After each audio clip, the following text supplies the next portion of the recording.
Lu gimana, Nak? Apa magangnya gitu. Pas kerja Iya. lapangan. Kalau ada, gue juga nggak tahu sih Sebenarnya sistem di lu kayak gimana. Terus kalau jurusan lu tuh iya, ngapain sih gitu? sebenarnya kan lu tahu ya gue geologi ya. Sebenarnya lu tuh tahu nggak sih geologi itu ngapain gitu? Atau yang ada di pikiran lu lah apa gitu? Kalau gua geo bumi berarti ya. Hmm. Logos ilmu ya.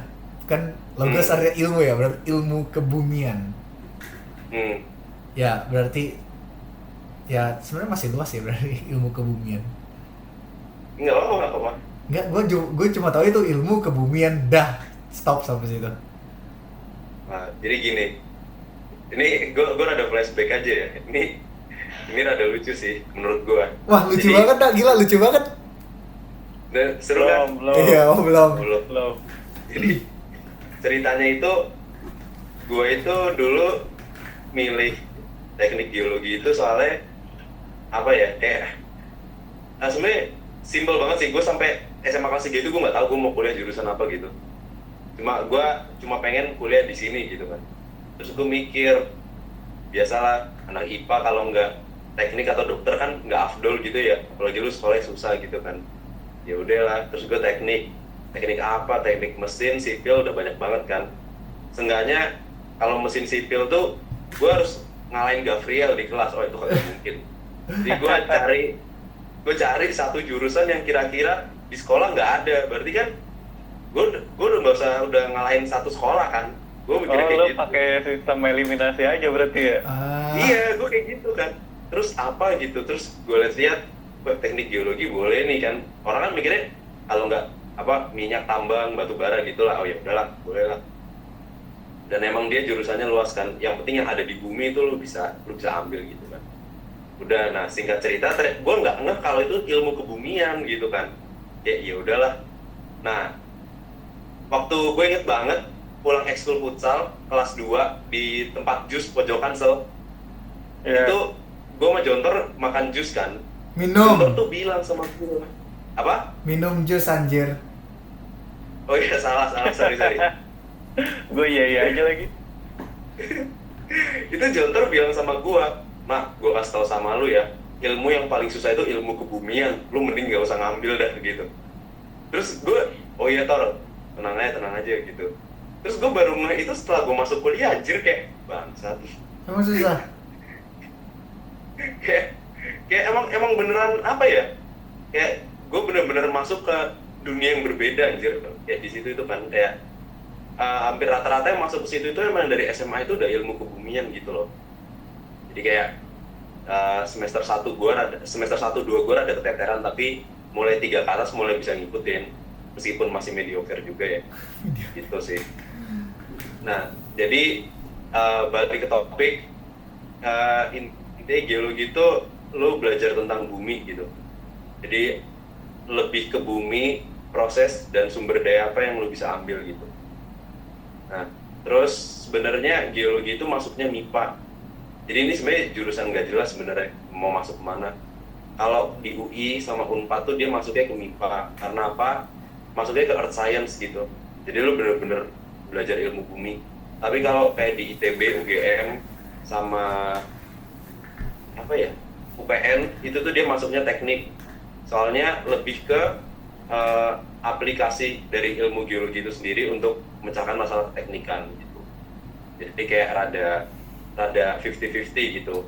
Berarti Kalau kalau misalnya yang masuk di FMIPA lebih ke teorinya, kalau yang masuk teknik lebih ke terapannya gitu, Nak. sebenarnya pada akhirnya di semuanya itu diajarin gitu dari teori dan terapan. Tapi memang teorinya itu emang lebih ke sainsnya itu sih. Gitu. Dan itu biasanya semester 1 sampai 4. Nanti dari 5 sampai 8 itu lo udah mulai belajar ke terapan-terapannya gitu.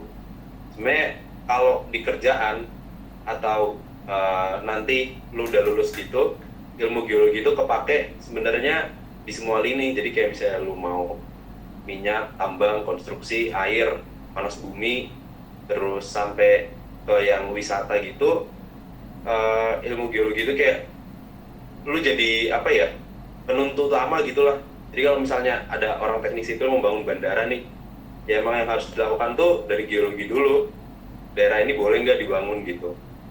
Taunya daerah ini batuannya nggak kuat gitu kan, karena ya gitulah nggak kuat nih buat jadi bandara gitu. Ya udah, berarti orang teknik sipil tuh lu nggak bisa bangun di situ. Terus kayak misalnya, oh daerah ini tuh nggak bisa nih dibangun jalan tol karena ada ini nih, ya emang harusnya nggak boleh. Cuma karena di Indonesia itu kebanyakan sistemnya lu beli lahan dulu, jadi udah dibeli baru dilakuin penelitian. Nah, itu salah kebalik. Makanya kan banyak banyak proyek seumur hidup kan, kayak jalan setahun dibenerin nanti rusak lagi, ya emang begitu. Terus kadang kayak misalnya di tol tuh ditulisin maksimal 100 gitu, ya itu emang karena konturnya begitu. Kalau lu kenceng-kenceng terbang anjir mobilnya kayak gitu. Nah salah satunya itu untuk itu sebenarnya. Berarti kalau misalkan ada Pak RT mau bangun polisi tidur harus konsul ke geologi juga tuh. Sama Soalnya gue lihat polisinya. ada beberapa Itu. komplek yang bangun polisi tidur sembarangan sih. Nah, itu kayak pengalaman hidupnya soalnya. Iya itu gue juga kesel sih anjir. Kadang nggak memperhatikan jarak anjir. Tajam banget ya Baru polisi tidur. naik. Oh, yang tikungan ke rumah Hansel tinggi banget gila itu. Oh, Parah tuh. nah kalau Nah itu berarti kan logikanya kalau lu pengen bangun sesuatu di atas tanah berarti ya lu coba konsul ke ahli geologi dulu gitu kan.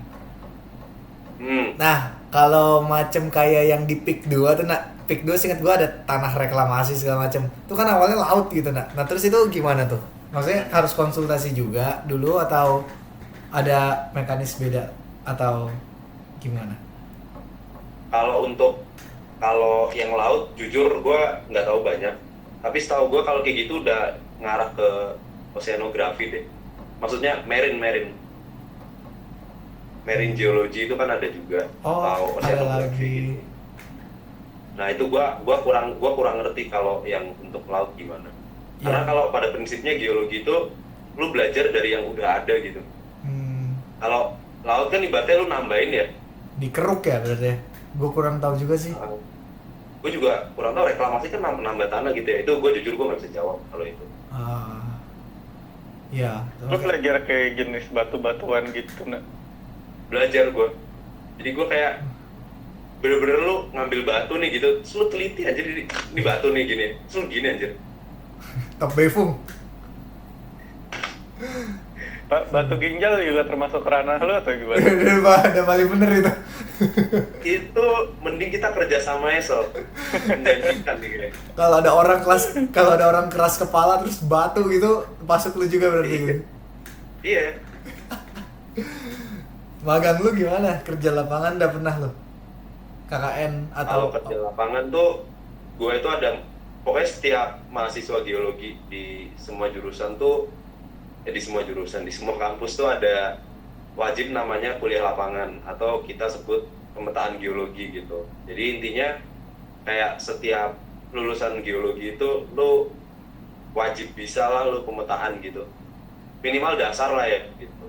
Itu gue pernah, jadi gue dapet area 4-5 km di daerah Jawa Tengah lah, daerah Blora sama Rembang gitu, kayak gitu. Jadi gue metahin dikasih waktu sebulan, 3 minggu sampai sebulan gitu. Ya udah, gue bener-bener metahin, cari base camp, terus dalam waktu 1 semester tuh gue harus kayak bikin reportnya gitu loh. Kan analisis yang dilakuin banyak kan, itu ngerjain satu-satu, terus nanti di akhir tuh gue kayak bikin satu draft gitu untuk ngasih ke dosen pembimbing gue, reportnya apa, hasilnya gimana, kesimpulannya apa, interpretasi lu apa, kayak gitu. Kalau secara garis besar yang lu cari atau lu nilai itu apa nah dari lahannya itu? Sebenarnya kalau misalnya yang buat dasar itu, sebelum ke situ, sebenarnya kan tujuannya itu kan kita ini ya, maksudnya biar tahu ini lahan tuh potensinya buat apa gitu kan. Maksudnya sebenarnya ada tujuannya, misalnya untuk pemetaan geologi untuk minyak atau untuk tambang gitu atau untuk batu bara. Itu kalau yang udah expert. Tapi kalau yang buat mahasiswa-mahasiswa, seenggaknya lu tuh bisa mengenali ada evidence apa yang terjadi di daerah lu gitu. Hah. Jadi misal daerah lu nih, oh batunya kayak gini nih, itu lu catat di buku gitu, kayak lu sketsa terus lu catat apapun ya yang lu ketemu di lapangan, lu rekamnya itu dalam bentuk, kita nyebutnya rekam ya, dalam bentuk tulisan gitu. Nah terus nanti setelah semua data lapangan itu terkumpul, itu nanti kita kita coba kayak interpretasi gitu loh, ini kenapa sih kok bisa kayak gini gitu. Misalnya gitu, misalnya di daerah ini nih, oh batunya apa ya, batu gamping gitu. Lu tahu batu gamping gak sih? Limestone, kapur. Kapur gue namanya familiar, cuma gue gak tahu batunya gimana yang bisa ditulis gitu Oh ya. ya gitu ya. Ya pokoknya anggap aja batu gamping gitu ya. Misalnya lu ketemu batu gamping gitu kan di daerah lu itu kayak lu bisa ngira, oh daerah ini fix dulu laut gitu. Anjay. Oh gitu. Gitu. Jadi kayak kalau daerah laut, terus begitu lu jalan, misalnya jalan ke arah utara nih, lo kok batunya berubah nih jadi kayak batu pasir. Terus lu kayak bisa ngira-ngira kayak, oh laut. Berarti jalan ke daerah sana itu dulunya ini daratan atau sungai gitu. Atau misalnya dalam satu lokasi itu lu ketemu batu gamping gitu ya. Nah terus di atasnya itu langsung batu pasir gitu. Lalu berarti bisa ngira, oh berarti dulu laut. Nah terus dalam beberapa tahun tuh kayak ada semacam muka air lautnya turun terus di daratan gitu. Kayak logika dasarnya kayak gitu. Cuma Oh, itu iya. benar-benar harus dibuktiin pakai analisis gitu. Analisisnya ada analisis fosil, terus analisis mineral, gitu-gitu. Iya, keren banget. Terus kita gambar struktur geologi, kalau lu pernah dengar sesar, kekar gitu, lipatan, kayak gitu. Iya, kayak pernah denger gue tuh. Kenapa? Pernah denger gue kayaknya. Kayak Berarti gitu. dari batu-batu yang lu dapat itu lu bisa menilai dulunya ini tuh permukaannya bentuknya apa gitu. Karena pada akhirnya itu kita harus kayak bisa bikin model gitu loh. Kayak ini tuh dulu apa gitu. Lu Oh, bisa nyari Atlantis nggak? bisa yang di pedal Bisa, pop. bisa. Yang di Bisa, pedal bisa pop ya? itu. Bisa. Jadi kayak mungkin ya Atlantis di Indonesia bisa aja bener. Orang Laut Jawa ke atas itu kan daratan aslinya. Oh gitu. Iya. Iya, jadi kayak kita nyebutnya Sundalen gitu.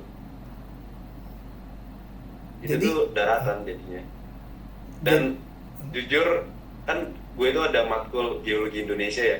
Itu kayak matkul paling susah yang pernah ada gitu lah yang pernah gue rasain gitu. Karena Karena kayak negara Indonesia itu terbentuknya nggak jelas anjir. bentuknya Oh. republik gak sih? Iya betul. Itu betul. Gue kira Kepulauan setahu gue bentuknya deh. Iya bener. Jelas. Yang bikin susah apa nah kayak yang dari 2 lempeng dan 2 samudra itu? Iya, karena Indonesia itu kan dia tabrakan dari 3 lempeng ya. Kayak Ah. gitu, Iya. terus kayak Iya, gua negaranya pernah denger tuh yang kepulauan. Jadi kayak Yang- emang kenapa? Yang garis apa kayak volcano line, ring of fire itu lu Ya, pelajarin Ring of juga. Fire, Ring of Fire gitu. Itu kan emang karena dia tabrakan 2 lempeng kan. Ketika lu tabrakan 2 lempeng, itu tuh namanya subduction. Lu caranya di Google nanti. Ketika lu subduksi itu lu menghasilkan gunung api gitu. Makanya kan kelihatan dia Ring of Fire gitu. Iya, iya. Tuh. Terus kayak fakta mengejutkan lagi tuh pas dulu SMA itu gue kaget kan, di Gunung Himalaya itu ditemuin fosil kayak fosil kerang gitu, yang dimana itu tuh ada di dasar laut gitu kan. Anjir kok bisa, tapi setelah gue belajar ya masuk akal sebenarnya. Kenapa masuk akal? Hah? Kenapa masuk akal? Ini gue gak masuk akal ini. Kenapa masuk akal? Jadi Kalau tahu gue itu Gunungan Himalaya kayak dua lempeng ketemu gitu nggak sih? Kayak saling dorong gitu makanya jadi gunung. Betul. Jadi kalau di geologi itu ada yang namanya subduction, collision, sama sebelum itu ada convergen, divergen. Jadi kalau ini gue jadi ngasih kuliah anjir. Gak apa-apa, gue penasaran asli, tapi gue masih connect. Lu jelasinnya bener gitu. Jadi kalau lempeng ya, itu ada namanya convergen sama divergen. Convergen tuh lempengnya ketemu, divergen tuh misah. Nah, kalau convergen itu ada namanya subduction, collision, sama abduction. Subduction tuh lempeng yang densitasnya lebih gede, dia ketika ketemu dia turun. Aha. Nah, yang densitasnya lebih gede itu biasanya lempeng samudra. Yang densitasnya lebih kecil itu lempeng benua. Karena yang samudra itu batuannya basah, yang ini asam gitu. Jadi dia bakalan begini. Nah, karena dia bakalan begini, ini tuh bakal ngelelehin mantel yang di benua. Jadi meleleh, meleleh, mantelnya mencair, jadi magma, terus ke atas jadi gunung api. Iya, gunung api. Makanya Indonesia terkenal Ring of Fire. Nah, dari situ kelihatan berarti emang dia tabrakan gitu kan. Iya, benar. Tuh, terus yang kedua collision. Collision itu lempeng benua sama benua itu tabrakan. Jadi dia gini. Nah, itu yang ngebentuk Himalaya gitu. Ya sebenarnya dia begini juga, tapi karena dia sama-sama ibaratnya permukaannya sama lah, sama-sama benua, jadi ke atas pasti begini dong. Nah itu tuh sebenarnya kayak India, benua India itu dia ketarik ke atas, ke utara, ketemu sama benua Eurasia. Nah gitu, jadi ketika ketarik ke atas gini kan berarti otomatis India kan tadinya misah kan, ini laut ya. Nah ketika ini laut dia dorong terus, itu otomatis kan yang lautnya lama-lama ngangkat dong. Iya benar. Dia ngangkat akhirnya sampai ketemu, ya udah. Makanya di Gunung Himalaya di batuannya itu kan salah satunya ada batu gamping, yang dimana kalau lu ketemu batu gamping tuh, itu menandakan bahwa dulu itu lingkungan laut. Jadi bukan berarti ketika lu nemu di Himalaya ada fosil, ibaratnya fosil kerang atau batu gamping terus lu bilang, oh dulu laut setinggi Himalaya, ya kagak gitu juga. Itu batunya yang naik ke atas. Gitu ya. Gitu. Nah terus ada yang namanya abduction. Abduction tuh kalau tadi subduksi kayak gini, dia itu ada yang gini, tapi ada juga yang naik gitu. Dan itu bukan benua sama benua, samudra sama benua gitu. Jadi kalau terus ada lagi. Kenapa? Enggak, kalau lempeng samudra ketemu lempeng benua, ada dua kemungkinan, kejadian abduction sama kejadian subduction. Tergantung dia naik atau turun gitu. Oke. Ini asik gitu, sih, gitu. Ini asik sih. Sebenarnya kalau samudra sama samudra itu juga bisa ketemu. Tapi dia ngasilin Hawaii. Tahu kepulauan Hawaii kan? Hawaii kan banyak tuh, ada Hawaii, Kauai, terus apa gitu, kayak satu garis lurus gitu kan. Itu karena samudra ketemu samudra. Iya, itu samudra sama samudra, terus magmanya naik, jadi gunung api gitu kan. Ya itulah yang ngebentuk Hawaii. Gitu. Nah terus kan kayak lempeng itu kan dia gerak terus. Nah makanya Hawaii yang ini pindah, kebentuk lagi baru, pindah, kebentuk lagi baru. Makanya kalau lihat Kepulauan Hawaii kan garis lurus sebenarnya. Emang kadang nggak masuk akal sih, cuma kayak ya udah. Kalau gerak gempa dong. Ini pikiran orang awam aja gitu. Jadi selama ini gempa tuh karena emang gerak, lempengnya lagi pengen gerak aja gitu. Iya benar.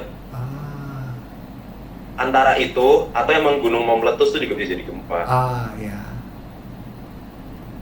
Kan yang itu kan yang gempa tektonik sama gempa vulkanik. Betul. Iya benar. Astaga. Oke. Pikiran gue mau meledak anjir. Tapi kan berarti yang lu pelajarin tuh kayak luas banget ya, Nak. Bener luas banget. Itu yang kerja lapangan lu, yang lu disuruh petain itu, berarti bentuk akhirnya tuh kurang lebih peta dulu tuh dia kayak gimana sih, areanya gitu ya. Jadi kita di geologi itu punya kayak apa ya, kayak punya, kita nyebutnya hukum gitu ya, hukum geologi atau semacam moto gitu lah. Yang terkenal banget itu the present is the key to the past gitu. Jadi apa yang lu lihat sekarang tuh bisa menggambarkan masa lalu. Itu sebenarnya kayak orang psikologi gitu loh, maksudnya kayak kenapa sih anak ini bandel. Iya, mirip dari situ gitu. Oh ternyata dulu dia digalakin sama bokapnya. Oh dulu nyokapnya kerja terus, jadi nggak merhatiin. Jadi karakteristiknya kebentuk kayak gini, sama sebenarnya kayak gitu. Jadi gue harus bisa menggambarkan, oh dulu itu ini gitu. Kayak sebenarnya nggak ada yang benar, nggak ada yang salah. Cuma interpretasi lu itu logis apa enggak gitu. Keren asli. Gitu. Berarti kalau dari berita-berita gitu, isu yang lu ikutin apa aja sih? Kalau berita ya, yang pertama kayak Jakarta tenggelam. Itu kan, salah satunya Jakarta tenggelam. Itu yang menurut gue mungkin aja, karena kan satu, Jakarta itu kan dulu emang dia dari rawa ya. Rawa itu kan apa ya, kayak dia kan transisi ya, darat enggak, laut enggak gitu kan. Kayak tengah-tengah gitu kan. Itu aja kayak emang apa, batuannya itu enggak compact gitu loh. Compact itu apa ya? Enggak padat. Ya enggak padat, enggak jejak gitu loh. Gitu. Terus yang kedua, dia kan banyak bangunan di atas. Jelas lah dia neken kan. Makin turun. Terus air tanahnya juga kesedot.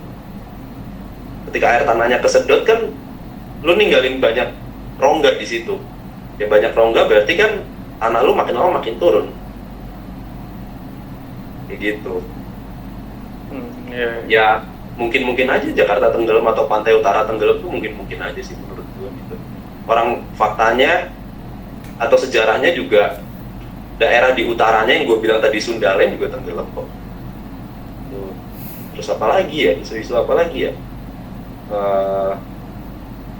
Ini kalau yang di luar negeri sih kayak di Afrika tuh kayak ada banyak danau-danau baru, kayak danau-danau baru gede gitu kan. Yaitu sebenarnya benua Afrika itu dia rifting gitu loh, makin lama makin melebar gitu. Kalau lu tahu Laut Merah itu tadinya itu lautannya nyatu, nggak ada. Tapi karena dia rifting gitu, jadilah Laut Merah gitu. Laut Merah tuh yang di belah Musa bukan sih, atau bukan? Iya benar. Dulu tuh berarti yang lu maksud dulu tuh berarti dulu sedulu itu ya? Iya. Jadi kayak pokoknya apa ya, gue itu belajarnya kayak jutaan tahun lalu gitu. Berarti lu belajar yang ini ya, yang apa dulu zaman dinosaurus yang benuanya masih jadi satu semua. Apa Pangea, Pangea, Paleolitikum kan, Pleistocene. Iya. Kayak gitu. Gua kira berarti tuh lu pelajarin yang masa lalu udah terjadi, sama lu bisa memprediksi kedepannya bakal gimana gitu. Keren Gitu. asli. Cuma jujur gue belum ekspor ya gue masih mediocre lah. Sama kayak kita lah. Iya. Asli keren sih. Gua kira tuh selama ini yang lu bilang dulu tuh kayak berapa, kayak gimana ya, kayak zaman Belanda tuh dulu Jakarta gimana bentuknya. Ini ternyata lebih tua dari zaman Musa lagi. Kayak pokoknya pas tadi lu bilang kan Laut Merah tuh dulu gak ada. Padahal kayak gue mikir lah, dulu zaman Musa udah ada anjir Laut Merah. Kaget sih gue. Ini lu jangan bilang film Ice Age itu terinspirasi dari jurusan lu pula. Nggak itu, tapi bisa jadi. Kan kalau yang gue belajar tuh zaman S ya, itu tuh ada gue nggak gitu menguasai ini, tapi dari yang gue tangkap dari penjelasan dosen dan gue baca dikit-dikit, Jadi sebenarnya bumi itu kan ada grafiknya gitu ya. Kayak ini grafik dia memanas mendingin gitu ya. Nah, itu tuh sebenarnya kita itu sekarang tuh lagi di fase bumi itu mendingin. Enak dong. Itu cuma yang namanya grafik kan nggak ada yang grafik lurus gini doang kan. Pasti kan ada turun naik, tapi dia trennya turun gitu loh. Nah, kita itu lagi di fase mendingin, tapi yang lagi naik gitu. Paham nggak maksud gue? Ngerti. Iya. Iya, nah skala naik itu kan bukan skala apa ya 10 tahun, tapi kan kalau di tahun geologi atau geologic time scale 500 tahun atau bahkan 100.000 tahun tuh itu kecil banget anjir. 1 juta tahun tuh kecil anjir. Gitu. Ya, kita tidak bisa merasakan dinginnya nurun dong. Ya. Terus kadang kenapa kok di kutub utara tuh ini satu isu lagi. Kenapa kok di kutub utara itu sekarang esnya mencair kutub utara apa selatan ya? Yang paling banyak mencair sekarang? Kurang tahu. Utara harusnya. Utara ya? Kenapa di kutub utara itu esnya sekarang lagi mencair dibandingin yang selatan gitu kan? Itu karena bumi ini bulat gitu kan sumbunya gini nih bulat nih. Nah sebenarnya bumi itu sumbunya itu begini kalau nggak begini gitu loh. Nah kita itu lagi sumbunya yang begini, yang ngadep matahari. Ya berarti inilah yang lebih mencair dibanding yang ini kayak gitu. Oh iya. Nanti ada satu masa lagi, lu bumi bakal begini. Ya udah ini yang lebih mencair daripada yang ini. Ya ngerti. Kayak sentrifugal gitu loh. Kalau bumi kan muter gini terus kan nggak mungkin sumbunya gini terus kan. Wih. Iya nggak sih? Iya benar. Iya jadi dia bakal gini gitu. Ya kayak gitulah intinya. Itu yang gue tahu sedikit. Kece. Gue terkejut abang terheran-heran dah. Gue kepikiran sesuatu. Ini gue kurang tahu fakta atau isu ya. Katanya medan magnet bumi bisa muter ya, tukeran gitu, utara sama selatan. Jadi arah jarumnya muter gitu, bisa gitu nah? Atau di luar ruang lingkup lo gitu? Itu masih harusnya sih masih sih. Tapi dosen gue pernah bilang itu tuh emang bener gitu loh. Jadi kayak medan magnet bumi kalau kata gue pernah baca ya, sebenarnya kan utara yang sekarang itu kan nggak pada di posisinya gitu, kayak geser berapa derajat gitu dari posisi aslinya gitu. Tapi bisa sampai muter tuker gitu gak? Utara jadi di bawah gitu? Kalau kata dosen gue itu, jadi bumi itu punya mineral namanya magnetit ya. Itu dia kayak yang penjajaran itu apa ya? Kayak letaknya itu pasti dia utara selatan gitulah. Iya, yang kalau narik. lu nemuin gitu. Iya. Nah itu tuh kebalik gitu. Gue juga nggak tahu gimana ceritanya. Gue juga nggak gitu paham. Pokoknya dosen gue bilang kayak gitu. Itu bener berarti utara selatan tuh kebalik gitu. Cuma gue belum bisa menjelaskan lebih lanjut gitu. Tapi dari penjelasan lu keren sih, nggak terlihat seperti susah gitu. Tapi kalau lu belajar susah gitu ya. Iya gitu. Ya. Astaga. Selain kerja lapangan lu gak pernah magang lagi atau gimana? Setelah kerja lapangan sih sebenarnya gue juga rada menyayangkan ya sama jurusan gue ya. Kalau jurusan lain gue nggak tahu. Kalau jurusan gue itu sebenarnya magang tuh ada. Dia nyebutnya kerja praktek gitu, KP gitu. Iya KP itu. Itu sebenarnya KP itu ada dua maksud. Yang pertama itu lu buat cari pengalaman atau lu buat sekalian ngambil data skripsi gitu dari perusahaan gitu. Kalau perusahaannya kasih izin, nah itu cuma dihargain 1 SKS kan. Itu karena apa? Karena jurusan gue itu bilang kalau emang lu nggak pengen banget atau nggak urgent banget lu KP, itu mending lu ngerjain skripsi terus lu lulus gitu kan. Tapi itu yang rada gue sayangkan karena namanya mahasiswa kayak gue ya nggak wajib kan sama dengan nggak usah kan. Betul.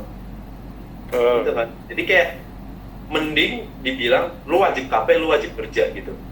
Jadi seenggaknya gue bakal nyari, dan pada akhirnya gue dapat pengalaman itu gitu loh. Sebenarnya gue bisa aja kalau mau KP gitu kan, cuma yang pertama kayak tujuan gue KP daripada gue capek-capek cuma dihargain 1 SKS gitu kan. Dan gue kayak mikirnya kayak ya gimana ya salah gue juga sih. Cuma kayak mending gue langsung lulus gitu loh kalau gue sih. Dan gue tanya bokap gue bilangnya kayak ya udahlah 1 SKS doang ngapain gitu. Itu jeleknya di situ. Padahal sebenarnya gue juga pengen juga ngerasain atmosfernya gimana. Cuma skripsi gue kayaknya dosen gue itu kayak punya kerjaan gitu loh. Kayak punya kerjaan gitu, jadi gue sama teman-teman gue kayak semacam suruh ngerjain terus jadi skripsi gitu. Itu ada temen lu gak yang ngambil KP? Ada sih, ada beberapa. Mereka magangnya tuh di perusahaan yang kayak apa? Terus di bidang apa gitu? Kalau di perusahaannya ada yang di perusahaan minyak ada, terus rata-rata sih di perusahaan minyak ya. Terus ada yang bidangnya apa gue nggak tahu apa. Hah? Job desk-nya apa Paling berarti lu biasanya- gak pernah nanya? Kenapa? Job desk-nya apa lu gak pernah nanya gitu? Job desk? Ya paling biasanya suruh bantuin ini sih, bantuin analisis gitu sih. Oh, analisis. Maksudnya analisis yang cupu lah, analisis mahasiswa lah gimana sih? Belum yang expert gitu. Benar. Gitu. Jadi kayak masih analisis standar lah gitu.